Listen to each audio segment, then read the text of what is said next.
Kim Jae liked the quiet of the lunar night shift. For 10 hours, his world was the soft hum of machines and the gentle glow of screens showing the empty dark between stars. His partner, Park Soo-min, sat across the control center of the lunar deep space array, sipping bitter tea. They rarely spoke. There was nothing to say. The universe, for all its size, was mostly silent. Tonight was different. A little after 3 a.m. station time, a light on Jay's main panel flashed from soft green to a violent, urgent red. A sound followed it, not a beep, but a deep, resonant tone that seemed to shake the air. Jay jumped in his seat. Soo-min spilled her tea. "What is that?" she said, her voice tight. Jay's hands flew over the keyboard. "Incoming data stream. Massive. It's not on any frequency we listen to. It's just forcing its way in." The main screen fizzed with static, then cleared. A sharp, clear image appeared. The language symbols in the corner were unknown, but the visuals needed no translation. It showed a world with a purple sky. Strange, tall trees with silver leaves waved in a wind. And in the middle of a clearing, there were beings. They walked on 2 legs. They had 2 arms, 1 head. They wore simple cloth. They had faces with 2 eyes, a nose, a mouth. They were not human, but they were close enough to make Jay's stomach turn. They looked terrified. A voice began to speak. It was a calm, smooth voice, speaking in a series of clicks and tones. But as it spoke, the symbols at the bottom of the screen shifted, changed, and then resolved into perfect, clear English. The system was translating it in real time, learning as it went. "Observe the subject species," the voice said. The view focused on a young male. He was pulling roots from the ground. Designation from local database. Humanity, subclass Terra Fringe. Biological markers are consistent. Neural activity is pre-sapient, limited to basic tool use in tribal communication. Ideal for Phase 1 harvest. A new shape entered the frame. It was not human. It was tall and thin, with gray skin and large black eyes. It wore a sleek suit. It was holding a device. The human male looked up, confused. He did not run. He seemed curious, the gray being pointed the device. A soft blue light enveloped the human. The human's face went slack. He dropped his roots. Then he simply dissolved. His body turned into a stream of shimmering particles that flowed into the device. In 3 seconds, he was gone. Only his simple cloth clothes dropped to the grass. Jay made a choking sound. Soo-min's hand was clamped over her mouth. The broadcast continued. It showed more scenes. Groups of humans rounded up with energy fields. Their confused, gentle resistance.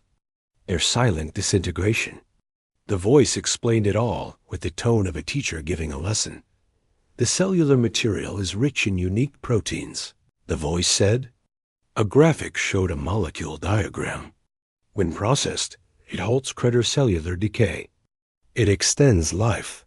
This planet will provide sufficient material for 3 of our cycles. After the harvest, the planet will be reseeded for future growth. The word Credder appeared on the screen. The name of the gray people. The final scene was a close-up. A human female, older, with kind eyes and gray in her hair. She was held by 2 Credder. She wasn't struggling. She was looking directly at the device recording her, her eyes filled with a deep, sad understanding. 1 Credder placed a scanner near her temple. The scanner beeped. "This unit shows elevated neural patterns," the voice noted, almost bored. "Still within harvestable parameters. Note for study. Some fringe groups may develop proto-emotional echoes. Irrelevant to yield." The Credder raised the harvesting device. The woman's eyes locked on the viewer. In that moment, Jay felt she was looking right at him, right through the screen, across the impossible distance of space. Her lips moved. No sound came, but the shape was clear. Help. The blue light flared. She was gone. The screen went black for a second. Then text scrolled.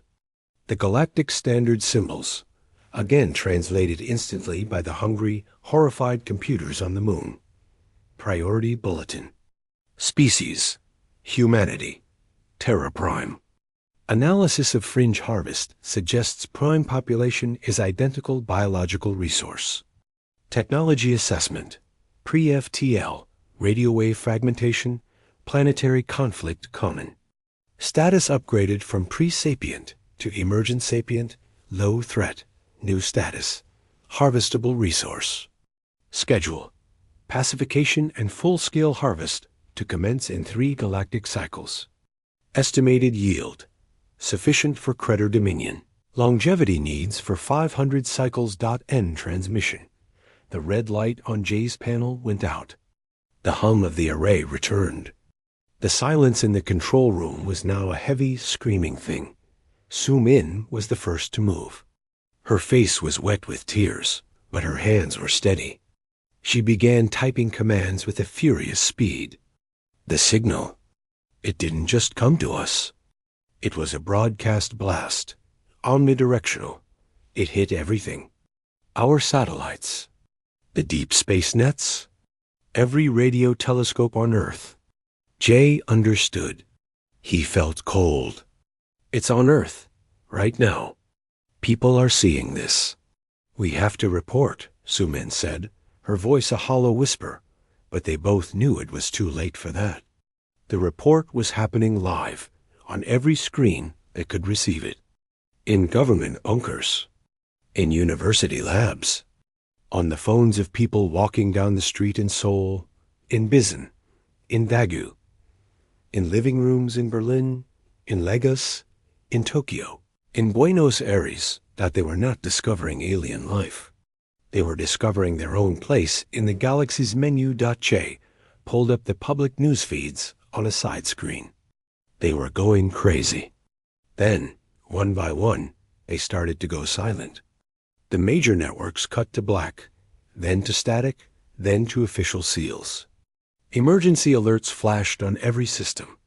But the silence was the loudest thing. The social media feeds, usually a river of noise, slowed to a trickle, then stopped. It was as if the whole world had been punched in the stomach and was holding its breath.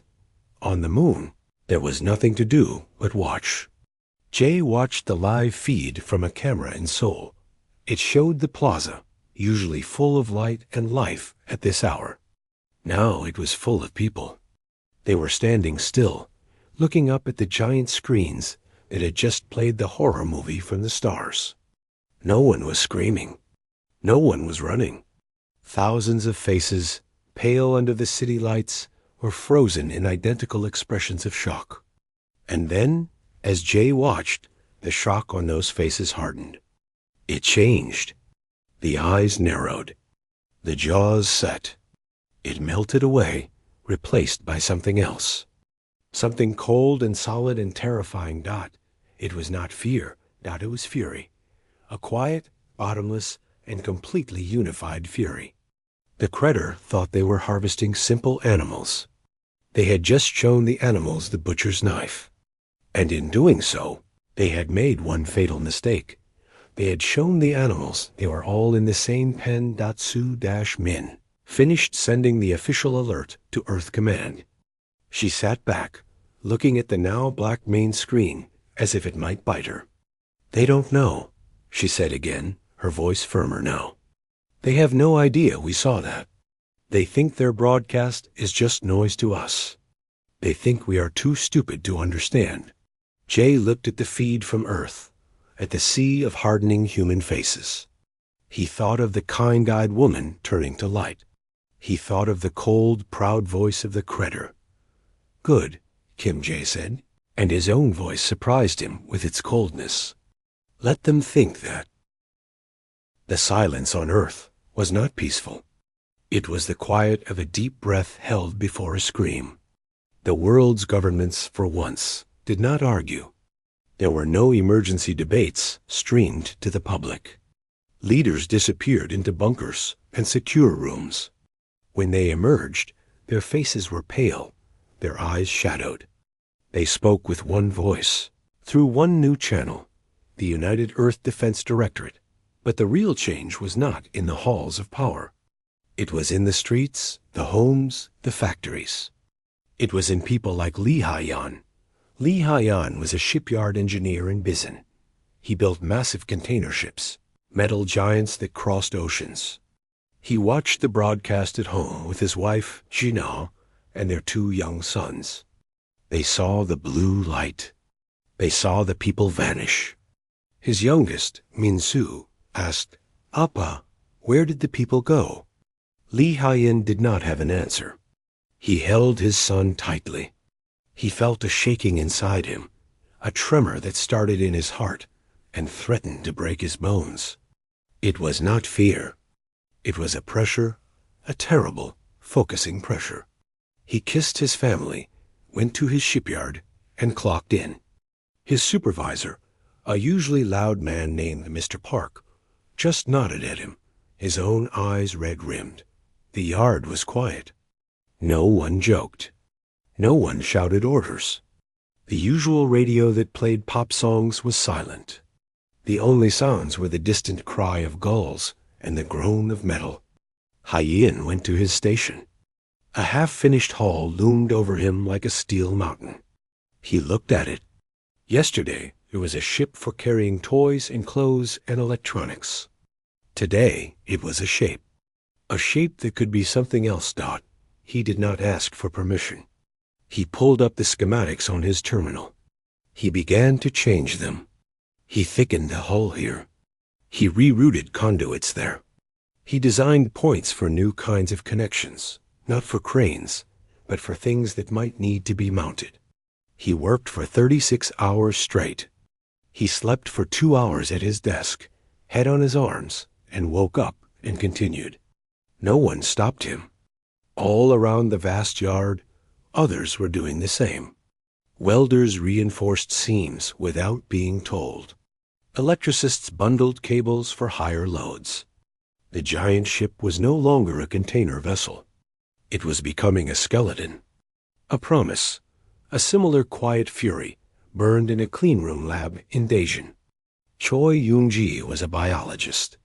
She specialized in cellular regeneration. Her life's work was trying to understand how to heal faster. She had watched the broadcast in her office, alone. She saw the Credder graphic highlighting the unique proteins in human cells. She saw their cold interest in the chemistry of her own body. She stood up, walked calmly to her primary server, and entered her commands. She deleted everything. Every data set, every research paper, every simulation model from the last 15 years. The screen asked her to confirm. She did. It was gone in a second. Her colleagues would have called it an act of madness. It was an act of purification. She took a fresh notebook. At the top, she wrote, Project Vengeance. She began to sketch molecules. She used the data from the broadcast itself. The Credder had been very thorough in their biological explanation. They had shown what they wanted from human cells.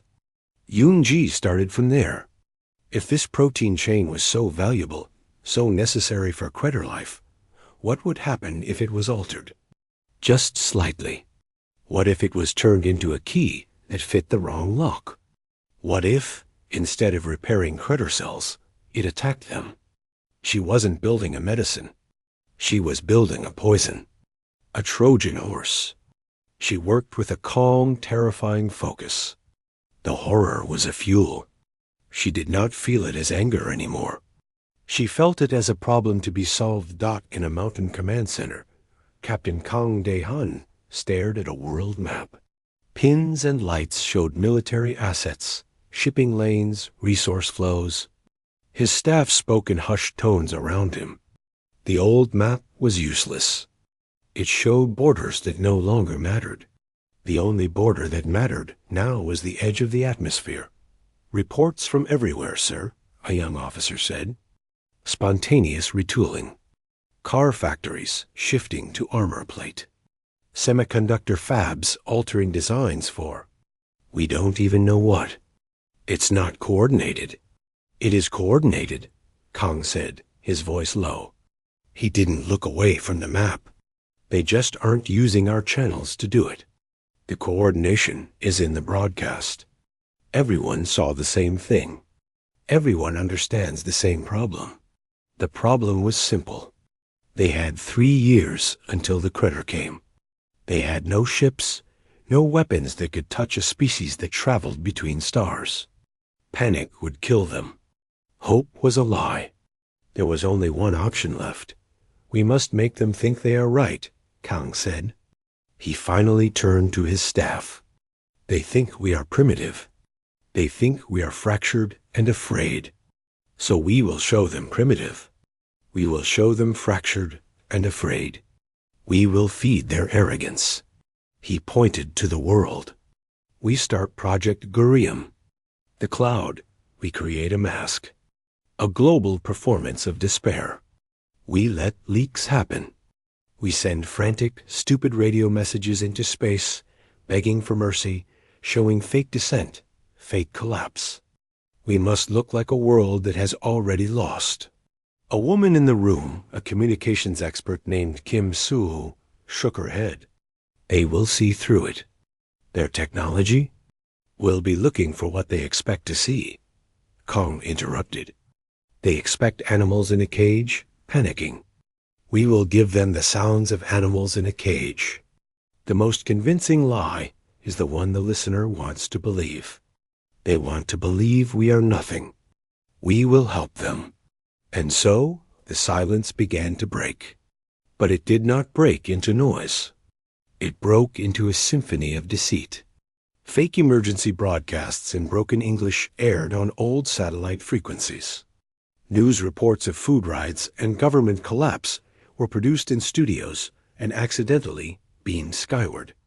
The real work, the building of the skeleton ships in Bizon, the design of poisons in Dacian, the forging of crude, powerful rail cannons in hidden bases, was done in utter electronic silence.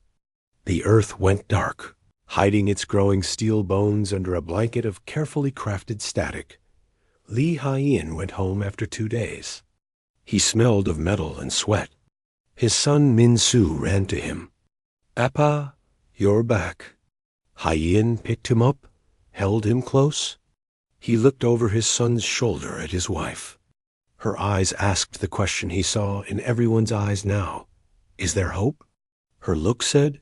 He did not answer with words. He just held his son. He thought of the ship, its new shape against the sky. It was not a thing of hope. Hope was soft. This was hard. This was sharp. It was not about winning a future. It was about denying the creditor their past. It was about making the cost of the harvest higher than the prize. He finally spoke, his voice rough from lack of use. "They think they are coming to a farm," he said quietly. "We will make sure they land in a forge." Outside, the sky was clear. Stars twinkled, innocent and cold. Somewhere out there, the creditor were waiting, counting down the cycles. They were sure of their victory. On Earth, in the quiet, humans were no longer feeling fear. They were learning a new craft. They were learning to build traps. And the bait would be their own pretended weakness. The silence ended. Not on Earth, but in the space around it. 3 years had passed. To the creditor, it was 3 short cycles. To humanity, it was every second of every day, spent in a single focused breath. The fake broadcasts continued panicked, foolish, and weak. They painted a picture of a world tearing itself apart, a species too primitive to unite against a common threat. The mask was perfect. The creditor pacification fleet arrived on schedule. It emerged from the strange non-space of their travel in a silent bloom of light just beyond Mars. There were 100 ships. They were sleek, graceful, and shone with a soft silver light. They moved like fish in a dark sea, To human telescopes, they were things of terrible beauty. The lead ship, larger than the others, shaped like a curved blade, moved toward Earth without haste. On the bridge of that ship, the Crater commander observed the blue-green planet. Data scrolled on his screen. It showed the chaotic radio noise, the leaked reports of famine and war, the pathetic attempts at building orbital defenses clumsy stations and poorly armed patrol craft. It was exactly as the pre-harvest profile predicted. Emergent sapient, low threat. The harvest would be simple.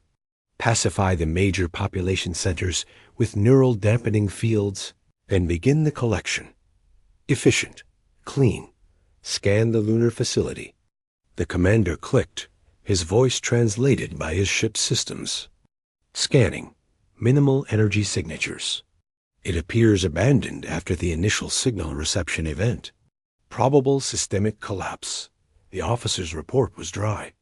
The commander felt a flicker of what might have been pity, if Crater felt such things.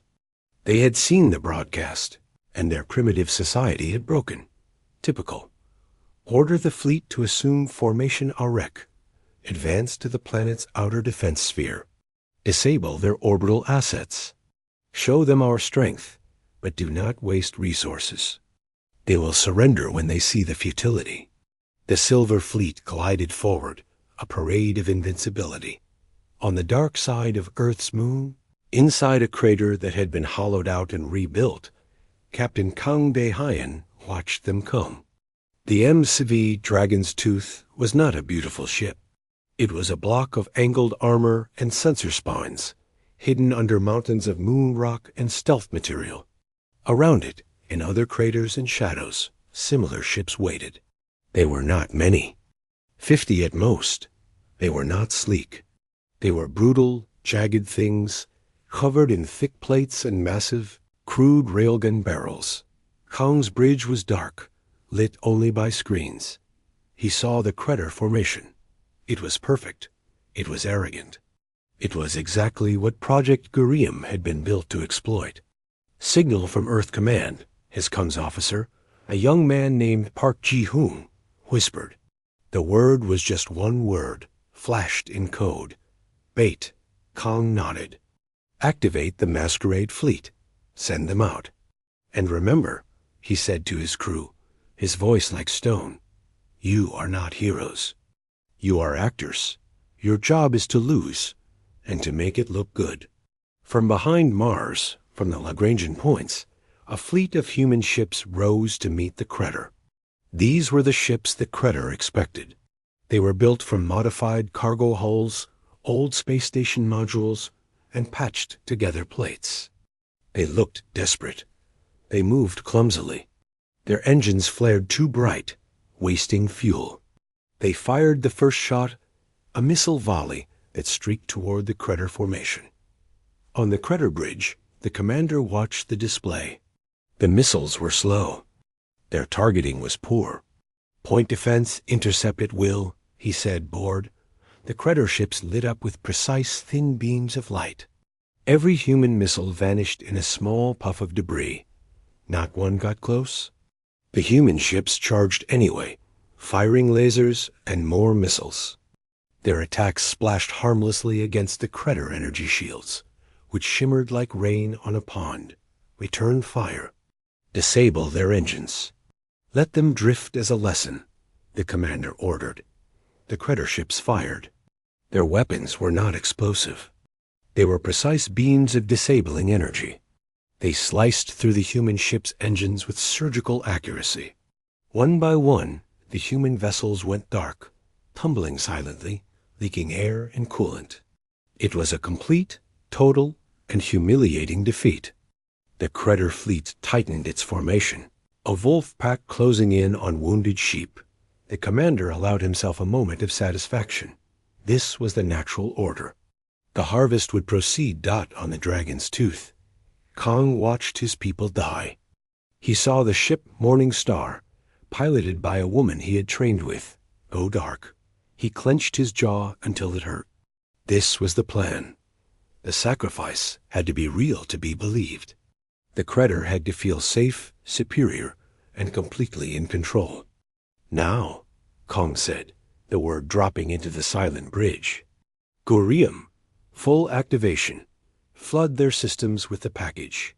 Deep in Earth's hardened bunkers, 1,000,000 computers, which had spent 3 years analyzing every byte of the original Kretter broadcast, hummed to life. They had not been building a virus. They had been building a ghost, a psychological weapon tailored to the Kretter mind. The signal pulsed out, not on attack channels, but on the very command, environmental, and sensor frequencies the Kretter ships used to talk to each other and to keep their crews alive. It was a soft, insidious whisper, bypassing firewalls because it wasn't an attack. It was corrupted data, a sick echo of their own systems. On the Kretter flagship, the lights flickered. The commander frowned. "Report." Before anyone could answer, the main viewer changed. The image of the drifting human ships twisted. The blocky, clumsy shapes melted and reformed. They became monstrous, organic things. They grew limbs and faces, the faces from the Harvest broadcast, but stretched in silent screams. The ships. Sensor data now showed these nightmares, floating all around them. On the environmental control channel, a calm voice spoke in perfect Kretter click language. It was the voice from their own historical archives, the voice of a scientist explaining the Harvest process.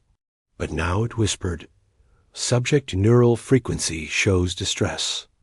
Observe the fear response. It enriches the cellular yield." The air recyclers pulsed. A new scent filled the bridge. It was the complex pheromone of Kretter terror, synthesized from biological data in the original broadcast. It was the smell of their own deepest fear, pumped directly into their lungs. Panic, cold and sharp, stabbed through the commander's mind. This was impossible. "It is a trick, a primitive trick." He clicked, but his own secondary heart was hammering dot on the coms. Every channel erupted. It was not the enemy. It was the voices of his own fleet captains, screaming. But their words were wrong. They were the translated, agonized screams of the harvested humans, the sounds pulled from the old broadcast and spliced together. "Why?" A child's voice sobbed over the tactical channel. "Please," a woman's voice begged on the engineering band. His own ship's internal sensors started reporting impossible things. Hull breaches where there were none. Fires in sealed compartments. Life signs of unknown beings crawling in the ventilation shafts. The flawless silver formation broke. One Kretter ship, its crew maddened by the sensory nightmare, fired its engines wildly, crashing into the ship next to it. Another began spinning, firing its weapons at the phantom horrors on its screens. The orderly Wolf pack dissolved into a confused, terrified swarm. The commander tried to shout orders, but the voice of his own long-dead mentor was now speaking them back to him, telling him he was a failure. He saw on the viewer the monstrous human ship ghosts turning their screaming faces toward him, dot in the dark quiet of the Dragon's Tooth. Kong watched the Kretter fleet come apart without a single physical weapon being fired. The cold fury inside him did not warm. It remained a frozen, sharp thing. "Target their engines," he said, his voice flat. "Use the railguns. No energy weapons. Just solid metal. Let's make it simple for them to understand." From the shadows of the moon, the real human fleet, the ugly, brutal ships, powered up their engines. They moved not with grace, but with a slow, terrible purpose. The hunt, finally, had begun. The terror inside the Kretter fleet was a living thing. It choked the air, twisted the screens, and broke their perfect minds. They were a race of logic and cold purpose. The nightmare Project Gurium fed them was neither logical nor cold. It was the echo of their own crime, given form and sound and smell, and turned against them. Ships drifted, helpless. Others fired at phantoms, damaging their allies. Order was gone. From the lunar shadows, the human ships came. They did not come fast. They came slow, like icebergs moving in a dark sea. There was no grand charge, no brilliant light from their engines. They were the color of old iron and moon dust. The MSV Dragon's Tooth led them, a blunt wedge of armor. All ships, confirmed targets. Captain Kong De Hyan said, his voice quiet on the human command channel. Remember the doctrine. No energy signatures. Kinetic only. Break their spines. The human ships had one main weapon. It was not a laser. It was not a plasma cannon. It was a magnetic rail, a long tube wrapped in superconducting coils. It was simple physics. Take a solid piece of metal, shape it like a spear, and accelerate it to a fraction of the speed of light using magnets. Aboard the human ship Vigil, Gunnery Officer Kim Tae-seong watched his screen. His target was a Cruiser cruiser, spinning slowly, its beautiful silver hull scarred from a collision with its sister ship. He did not see a ship. He saw the machine that would have turned his family into light. His hands were steady. He pressed the key. The railgun fired. There was no bright beam. There was a deep thump that vibrated through the ship, and a tungsten rod, the length of a bus, vanished from the barrel. To the naked eye, it simply disappeared. It crossed the distance between the ships in a heartbeat. The Cruiser cruiser's energy shields, designed to deflect heat and particle beams, did nothing. The rod struck the engine hull. It did not explode. It punched through the advanced alloys like a nail through paper.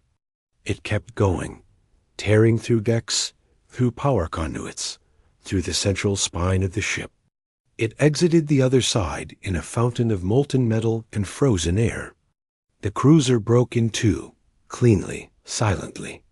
The pieces tumbled apart, spilling their contents into the void. All across the edge of the battle, similar impacts happened. Thump, thump, thump. It was a slow, rhythmic sound of destruction.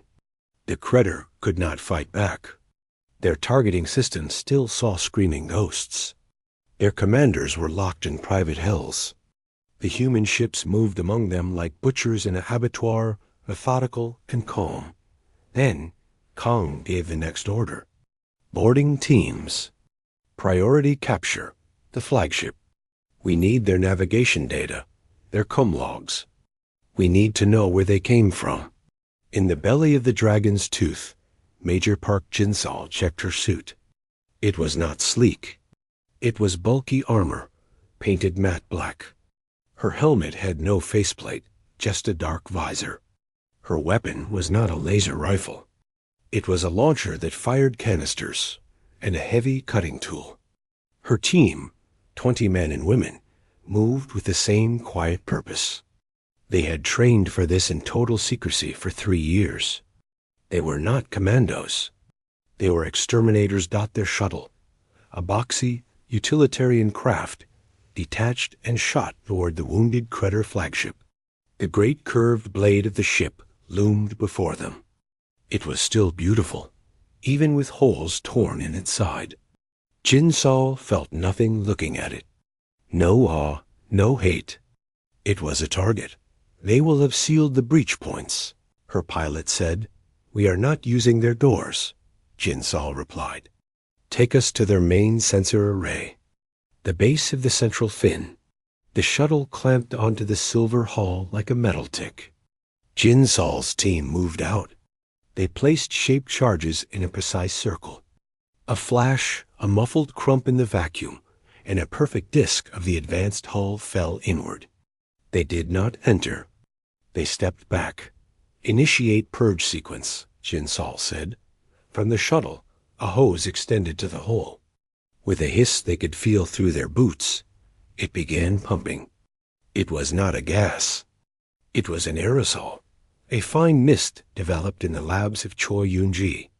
Based on the Cruiser's own biological data, it was a compound that reacted with the chemicals in their nervous system. To a human, it was like salty water. To a Cruiser, it was a neurotoxin that induced paralysis and vivid hallucinations.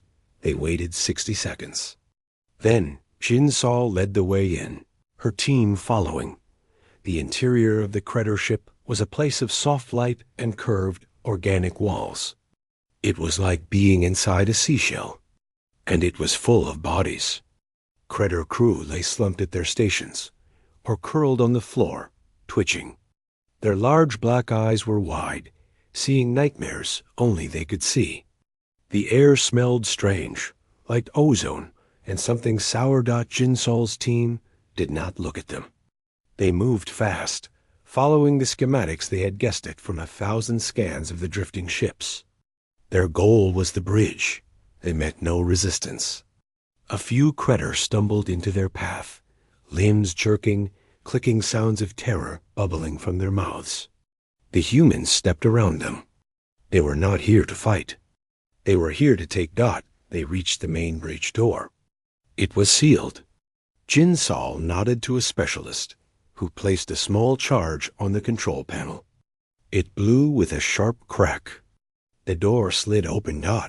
Inside was a scene from a dead world. The main viewer showed the monstrous, screaming ship ghosts still looping. The air reeked of fear pheromone, and in the center of the room, the Credor commander stood, clinging to his chair. He was taller than Jin Sol expected. He saw the black-suited figures enter and tried to straighten to regain his dignity. He clicked out a command, but his voice was weak. Jin Sol walked up to him. She stopped a meter away. She said nothing. She just looked at him through her dark visor. The commander's translator, still functioning, emitted her words in flat clicks. You are the primitives. The harvest. He gestured to the screen. This trick, it is dishonorable. Jin Sol's voice, when it came, was filtered and cold. You broadcasted your harvest. You defined honor. You showed us it is a chemical process. We are just being efficient. She tilted her head. Where is your central navigation core? The commander did not answer. He tried to lunge at her, but his limbs failed, and he stumbled. Jin Sol simply sidestepped. One of her team stepped forward and pressed a device to the commander's neck. He went limp, collapsing to the floor. Find it, Jin Sol said. Download everything. Maps, logs, communication records. All of it? Her team got to work, plugging devices into the ship's systems. Data began flowing. On a secondary screen, Jin Sol saw logs of other harvests. Lists of species, numbers, yields. It was a grocery list for genocide. She felt the cold fury inside her harden into something diamond-sharp and permanent. Back on the Dragon's Tooth, Kong watched the main battle end. The Credor fleet was gone. A few shattered hulls drifted. A handful of life pods flickered with distress, signals his ships would soon collect. The space around Earth was quiet again, but now it was littered with the wreckage of arrogance. Major Park reports success. They have the flagship's data core. It's intact. Kong nodded. He looked at the blue planet below, hanging in the black. They had won the battle, but he felt no joy. The woman from the broadcast, the one with the kind eyes, was still gone. The cold fury that had built their ships and their poisons and their ghosts had not burned away. It had found its target, and it was not finished. This was not a victory. It was the first step of a response. They had the data now. They had a map. And humanity had just learned how to speak in a language the galaxy understood.